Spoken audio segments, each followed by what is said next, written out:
संगत जी वाहिगुरु जी का खालसा वाहिगुरु जी की फतेह। ਬੇਅੰਤ ਹੀ ਸੰਗਤਾਂ ਦੇ ਮਨਾਂ ਵਿੱਚ ਇਹ ਗੱਲ ਆਉਂਦੀ ਹੈ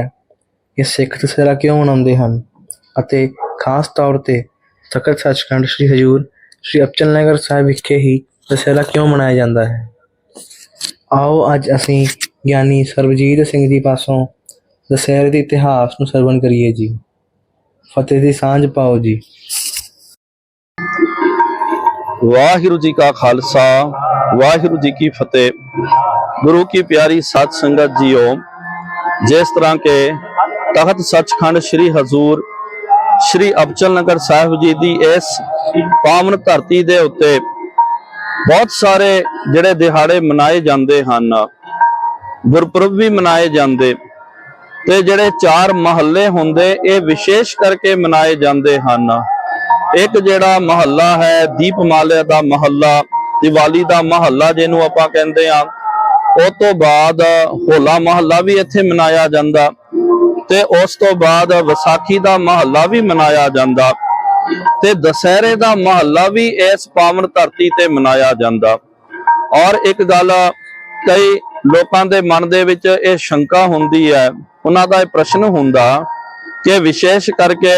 होला महल्ला भी असी पंजाब दी धरती ते मनाउंदे हन, विसाखी दा महल्ला भी जिहड़ा है वो पंजाब दी धरती जां दूजे स्थानां ते भी मनाया जांदा, होला महल्ला भी मनाया जांदा। लेकिन दशहरे दा महल्ला जिहड़ा है वो पंजाब दे विच ज्यादा करके नहीं ਸਿੰਘਾਂ दे विच संगतां दे विच मनाया जांदा ते हजूर साहब दे विच ये विशेष क्यों मनाया जांदा, क्योंकि दशहरे दा महल्ला आप जी वेखो विशेष करके तख्त साहिब जी दे विच हजूर साहब दे विच ये महल्ला मनाया जांदा। इस करके कईयां दे मन दे विच ये शंका हुंदी है कि हजूर साहब दे विच ये विशेष महल्ला क्यों मनाया जांदा। इस करके जो गुरमुख प्यारियां ने उपराला कीता कि संगतां दे मन दे विच दो दुविधा हुंदी है,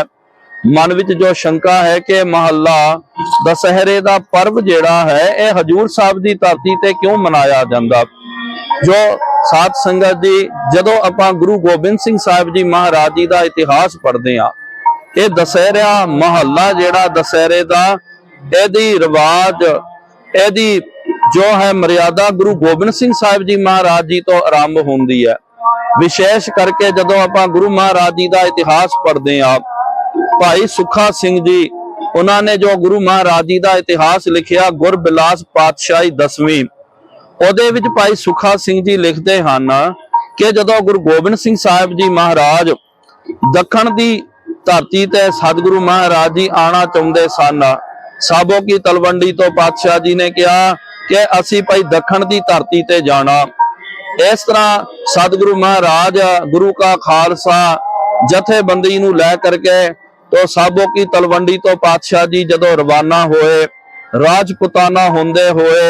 जदों सतगुरु महाराज दिल्ली दे क्षेत्र ते आए, फिर पता चलिया कि वक्ती बादशाह जिहड़ा है वो औरंगजेब वो मर गया ते दिल्ली दे तख्त दे लई ओदे लड़के जो हन वो संघर्ष कर रहे हन, लड़ाइयां कर रहे हन। फिर साध संगत जी बहादुर शाह जिहड़ा वो महाराज जी दी शरण दे विच आया, सतगुरु महाराज जी तो उन्हें इमदाद की मंग की कि महाराज इस जंग दे विच आप जी मेरी सहायता करना करो।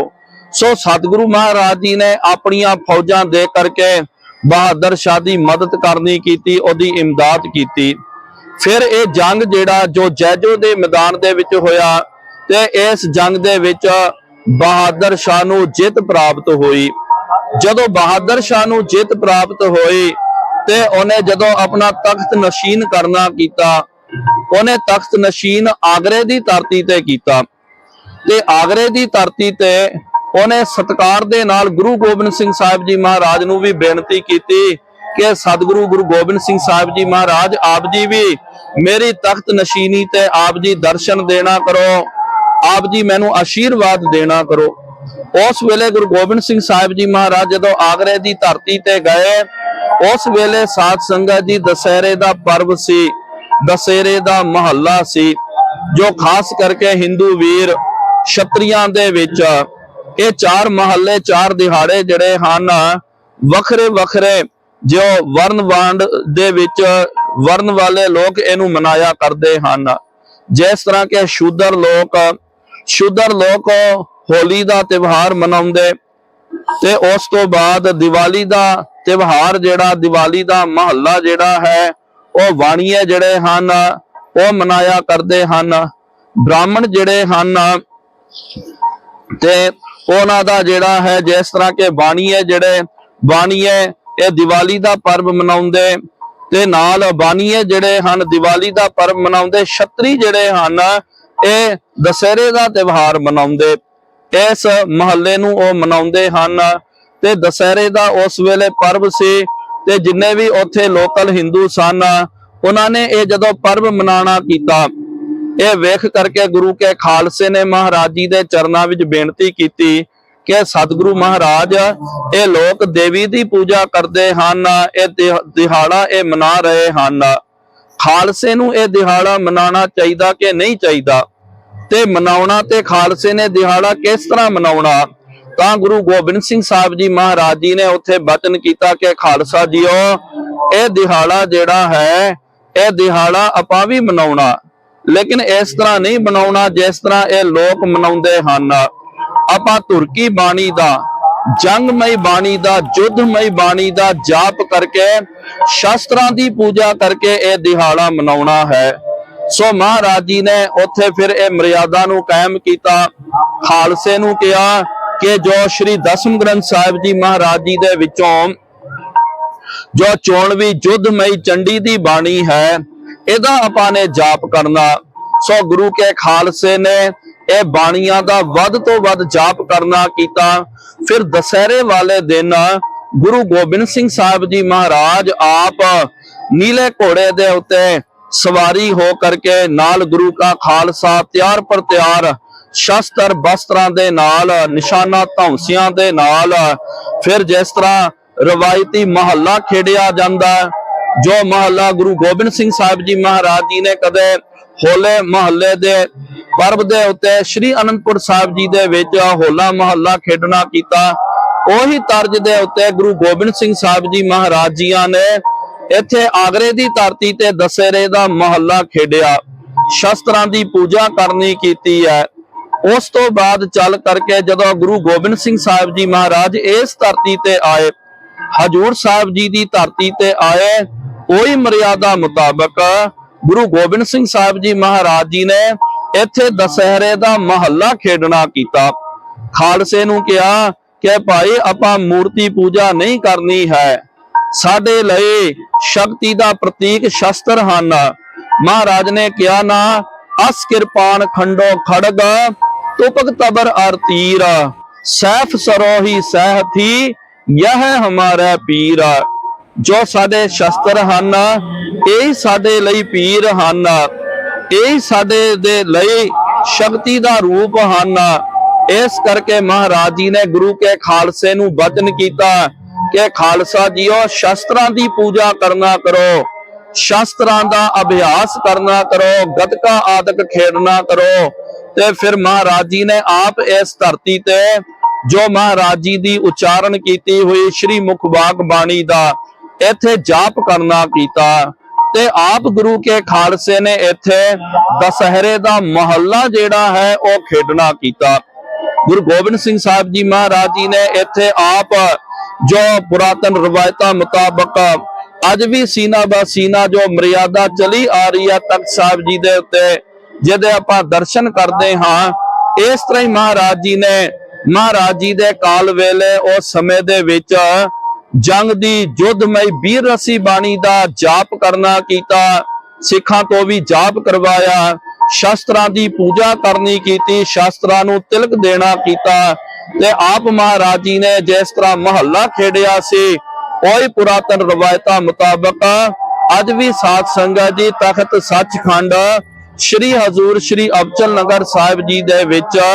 ਦੁਸਹਿਰੇ ਦਾ ਮਹੱਲਾ ਜਿਹੜਾ ਹੈ ਉਹ ਖੇਡਿਆ ਜਾਂਦਾ। ਫਿਰ ਬਾਅਦ ਦੇ ਵਿੱਚ ਨਿਹੰਗ ਸਿੰਘ ਜਥੇਬੰਦੀਆਂ ਜਿਹੜੀਆਂ ਹਨ ਉਹਨਾਂ ਨੂੰ ਬੇਨਤੀ ਕੀਤੀ ਗਈ ਤੇ ਫਿਰ ਨਿਹੰਗ ਸਿੰਘ ਮਹਾਂਪੁਰਖ ਜਿਹੜੇ ਹਨ ਤਰਨਾ ਦਲ ਦੇ ਮੁਖੀ ਬਾਬਾ ਜੀ ਜਿਹੜੇ ਸਨ, ਬਾਬਾ ਜੀ ਉਹਨਾਂ ਨੇ ਫਿਰ ਵਚਨ ਕੀਤਾ ਕਿ ਭਾਈ ਅਸੀਂ ਇੱਥੇ ਬਾਬਾ ਬਿਸ਼ਨ ਸਿੰਘ ਜੀ ਜੋ ਤਰਨਾ ਦਲ ਦੇ ਮੌਜੂਦਾ ਮੁਖੀ ਸਨ ਉਸ ਵੇਲੇ, ਉਹਨਾਂ ਨੇ ਫਿਰ ਦਲ ਪੰਥ ਦੇ ਨਾਲ ਇੱਥੇ ਤਖਤ ਸਾਹਿਬ ਜੀ ਦੇ ਵਿੱਚ ਹਾਜ਼ਰੀਆਂ ਭਰਨੀਆਂ ਕੀਤੀਆਂ ਤੇ ਤਖਤ ਸਾਹਿਬ ਜੀ ਦੇ ਵਿੱਚ ਹਾਜ਼ਰ ਹੋ ਕਰਕੇ ਮਹੱਲਾ ਖੇਡਣਾ ਕੀਤਾ। ਉਸ ਤੋਂ ਬਾਅਦ ਫਿਰ ਜਿੰਨੇ ਵੀ ਜੋ ਨਿਹੰਗ ਸਿੰਘ ਜਥੇਬੰਦੀਆਂ ਹਨ, ਜਿਸ ਤਰ੍ਹਾਂ ਕਿ ਵਿਧੀ ਚੰਦੀਏ ਮਹਾਂਪੁਰਖ ਹਨ, ਬੁੱਢਾ ਦਲ ਵਾਲੇ ਮਹਾਂਪੁਰਖ, ਬੁੱਢਾ ਦਲ ਹੋ ਗਿਆ, ਤਰਨਾ ਦਲ ਹੋ ਗਿਆ ਤੇ ਮੜੀਆਂ ਵਾਲਾ ਦਲ ਹੋ ਗਿਆ, ਔਰ ਵੀ ਬੇਅੰਤ ਨਿਹੰਗ ਸਿੰਘ ਜਥੇਬੰਦੀਆਂ ਵੱਲੋਂ ਉਹਨਾਂ ਨੇ ਫਿਰ ਇਹ ਦਸ਼ਹਰੇ ਦਾ ਪਰਵ, ਦਸ਼ਹਰੇ ਦਾ ਮਹੱਲਾ ਹਜੂਰ ਸਾਹਿਬ ਆ ਕਰਕੇ ਖੇਡਣਾ ਕੀਤਾ। ਅੱਜ ਵੀ ਸਾਧ ਸੰਗਤ ਜੀ ਮਰਿਆਦਾ ਮੁਤਾਬਕ ਜਿੰਨੇ ਵੀ ਨਿਹੰਗ ਸਿੰਘ ਸੰਪਰਦਾਇ ਜਥੇਬੰਦੀਆਂ ਹਨ, ਨਿਸ਼ਾਨਾ ਧੌਂਸਿਆਂ ਦੇ ਨਾਲ ਆਪਣੇ ਘੋੜੇ, ਹਾਥੀ ਆਦਿਕ ਸ਼ਸਤਰਾਂ ਨੂੰ ਲੈ ਕਰਕੇ ਸੰਗਤਾਂ ਦੇ ਸੰਯੁਕਤ ਹੋ ਕਰਕੇ ਇਸ ਤਖਤ ਸਾਹਿਬ ਜੀ ਦੀ ਪਾਵਨ ਧਰਤੀ ਤੇ ਆ ਕਰਕੇ ਉਹ ਦਸ਼ਹਰੇ ਦਾ ਮਹੱਲਾ ਜਿਹੜਾ ਹੈ ਉਹ ਇਸ ਧਰਤੀ ਤੇ ਖੇਡਦੇ ਹਨ। ਜੰਗਮਈ ਬਾਣੀ ਦਾ ਜਾਪ ਕੀਤਾ ਜਾਂਦਾ, ਸ਼ਸਤਰਾਂ ਦੀ ਪੂਜਾ ਕੀਤੀ ਜਾਂਦੀ ਹੈ। ਜੋ ਮਰਿਆਦਾ ਗੁਰੂ ਗੋਬਿੰਦ ਸਿੰਘ ਸਾਹਿਬ ਜੀ ਮਹਾਰਾਜ ਜੀ ਨੇ ਇਸ ਪਾਵਨ ਧਰਤੀ ਤੇ ਨਿਭਾਈ, ਉਹੀ ਮਰਿਆਦਾ ਸੀਨਾ ਬਾ ਸੀਨਾ ਅੱਜ ਵੀ ਤਖਤ ਸਾਹਿਬ ਜੀ ਦੇ ਵਿੱਚ ਮਰਿਆਦਾ ਚਲੀ ਆ ਰਹੀ ਹੈ। ਉਸ ਪੁਰਾਤਨ ਰਵਾਇਤਾਂ ਮੁਤਾਬਕ ਅੱਜ ਵੀ ਦਸ਼ਹਰੇ ਦਾ ਮਹੱਲਾ ਜਿਹੜਾ ਹੈ, ਜਿਸ ਤਰ੍ਹਾਂ ਮਹਾਰਾਜ ਜੀ ਨੇ ਕਿਸੇ ਸਮੇਂ ਖੇਡਣਾ ਕੀਤਾ, ਅੱਜ ਵੀ ਗੁਰੂ ਕਾ ਖਾਲਸਾ ਨਿਸ਼ਾਨਾ ਧੌਂਸਿਆਂ ਦੇ ਨਾਲ, ਸ਼ਸਤਰਾਂ ਦੇ ਨਾਲ ਤਿਆਰ ਪਰ ਤਿਆਰ ਹੋ ਕਰਕੇ ਉਸ ਤਰ੍ਹਾਂ ਜਾਹੋ ਜਲਾਲ ਦੇ ਨਾਲ ਦਸ਼ਹਰੇ ਦਾ ਮਹੱਲਾ ਗੁਰੂ ਕਾ ਖਾਲਸਾ, ਹਜੂਰੀ ਖਾਲਸਾ, ਨਿਹੰਗ ਸਿੰਘ ਲਾਡਲੀਆਂ ਫੌਜਾਂ ਇਸ ਧਰਤੀ ਤੇ, ਇਸ ਅਸਥਾਨ ਤੇ ਨਤਮਸਤਕ ਹੋ ਕਰਕੇ ਮਹੱਲਾ ਖੇਡਦੀਆਂ ਹਨ। ਇਹ ਹੈ ਸਾਧ ਸੰਗਤ ਜੀ ਦਸ਼ਹਰੇ ਦੇ ਮਹੱਲੇ ਦਾ ਇਤਿਹਾਸ। ਵਾਹਿਗੁਰੂ ਜੀ ਕਾ ਖਾਲਸਾ, ਵਾਹਿਗੁਰੂ ਜੀ ਕੀ ਫਤਿਹ।